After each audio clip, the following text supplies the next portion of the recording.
Hech o'ylab ko'rganmisiz, nima uchun Ronalduning kibri odamlarni doim maftun etadi? Lekin Yamalniki aksincha, nafrat uyg'otadi. Qachon Yamal birinchi marta men eng zo'riman degan gaplarni gapira boshlaganda, u endi yulduz bo'layotgan payt edi. Odamlar uni Ronaldu bilan taqqoslay boshladilar.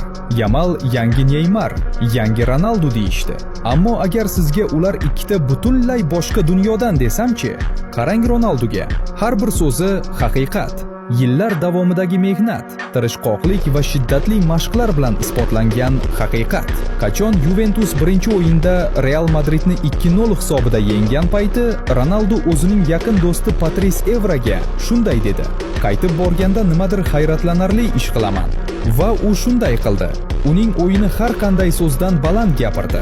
Bu ishonch, yillar davomida qurilgan mehnat, aql va o'z kuchiga so'zsiz ishonch mevasi edi. Va u hech qachon raqiblariga hurmatsizlik qilmagan. U faqat o'z kuchiga ishongan. Yamalchi, uning so'zlari bu faqat shou uchun, faqat shon-shuhrat uchun. Ammo uning ortidan nima bo'ldi?